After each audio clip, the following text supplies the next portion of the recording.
मान्यवर, हमारे यहाँ अवधि के कवि हुए यमुना प्रसाद उपाध्याय जी, उनकी लाइन थी कि धान से गेहूं से जब गोदाम सारे भर गए, पूछते हो पेड़ को इन पत्तियों ने क्या दिया। धान से गेहूं से जब गोदाम सारे भर गए, पूछते हो पेड़ को इन पत्तियों ने क्या दिया। इन फिजाओं में जरा सी जो रोशनी है हमसे है, देश को इन लाल नीली बत्तियों ने क्या दिया। इस देश का श्रमिक, इस देश का लेबर मान्यवर, जो मेहनत से, मजदूरी से बड़ी बड़ी इमारतें खड़ी करता है, हमारे आपके घर भी खड़े करता है, खेत में भी मजदूरी करके पसीना बहाता है, बड़े बड़े एम्प्लॉयर के यहां, बड़े बड़े उद्योगपतियों के यहां नौकरी करता है, अपने श्रम से इस देश को बनाने का, संवारने का, सजाने का काम करता है। अगर उसकी दशा हम देखना चाहें तो कोरोना की उस महामारी को अगर हम याद कर लें तो पता चल जाएगा कि देश के श्रमिकों के साथ इस देश की सरकार का क्या व्यवहार था। वो भूखे मजदूर मान्यवर पैदल ट्रेन की पटरियों पे चलते चले जा रहे थे, थक गए तो अपने घर से जो खाना बना के निकले थे उसको पटरी पर बैठ के खाने लगे, और थक गए तो खाने के बाद उसी पटरी पर नींद आ गई, उन्हें पता नहीं चला ट्रेन ने उनको कुचलकर मार दिया। यह इस देश के मजदूरों की हालत है मान्यवर। मैं उस दिन कुलियों के बारे में यहां पर बोल रहा था। फिल्म बनी थी कुली, सारी दुनिया का बोझ हम उठाते हैं।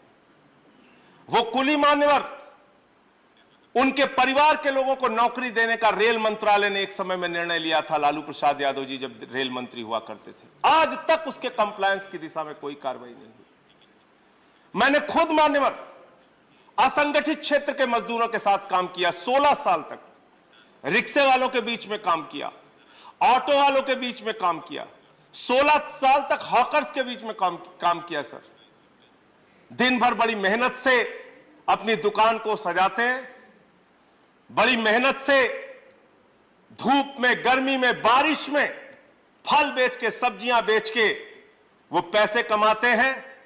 डंडे मार के पुलिस वाला उनसे उनकी कमाई में हिस्सा बांटने आ जाता है। ये देश के इस देश के मजदूरों की हालत है। और मैं तो तारीफ करूंगा स्वर्गीय अटल बिहारी वाजपेयी जी के, उन्होंने नेशनल फेरी पॉलिसी इस देश के अंदर लागू की थी 2004 में, और बाद में कांग्रेस की सरकार ने एक एक्ट लागू किया, एक एक्ट बनाया इस देश में। इस देश के असंगठित क्षेत्र में और खास तौर से पटरी गुमटी पर काम करने वाले, रेडी पटरी पे काम करने वाले करोड़ों लोगों के हक में, करोड़ों मजदूरों के हक में एक फैसला लिया, जिसमें वेंडर्स के लिए एक्ट बनाया गया मान्यवर। उन श्रमिकों के लिए, उन वेंडर्स के लिए, उनके लिए आपकी सरकार क्या कर रही है, जब जवाब दे तो दीजिएगा। हालांकि ये आप कह सकते हैं कि अर्बन डेवलपमेंट से जुड़ा हुआ मामला है, जिस कमेटी का मैं मेंबर हूं, लेकिन आज उनकी दशा यह है कि 10-10 हजार रुपए सरकार की ओर से, प्रधानमंत्री जी की ओर से सहायता देने की बात कही गई थी मान्यवर। वो अपना 10,000 पाने के लिए 10-10 चक्कर बैंकों के लगाते हैं।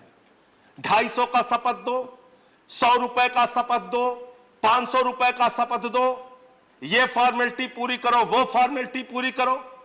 ये आपका नजरिया गरीब आदमी के प्रति।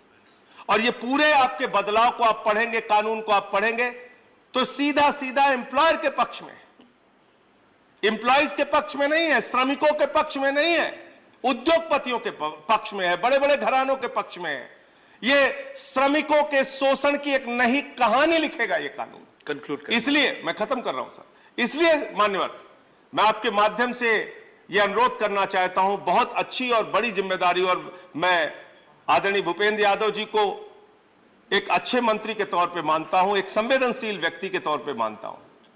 उनके प्रति अपनी संवेदना दिखाइए, उनके हित में काम कीजिए, जिससे उनके शोषण की जो कहानी है उसको रोकी जा सके। मैं वेंडर एक्ट के बारे में बात कर रहा था सर। कहीं भी इस देश में वेंडर जोन बनाने की बात हो, टीवीसी कमेटियां गठित करने की बात हो, फुटपाथ के लोगों को अधिकार देने की बात हो, रोजगार देने की बात हो, कहीं नहीं हो रहा। जहां मन में आता है बुलडोजर चला के उखाड़ दिया। ये तो वैसे ही सब बुलडोजर वाले लोग हैं, जहां मन होता है गरीब आदमी को बुलडोजर चलाया, उजाड़ के फेंक दिया। अभी एक दृश्य नोएडा का सर आप लोगों ने देखा होगा, रो रहा था एक गन्ने के दुकान का आदमी। तो मैं इसलिए कहना चाहता हूं मान्यवर कि जब आप एक बड़े तबके के लिए, करोड़ों लोगों के लिए कानून बनाने जा रहे हैं या उसमें कोई संशोधन करने जा रहे हैं, तो कम से कम उनके हितों को सर्वोपरि रखिए।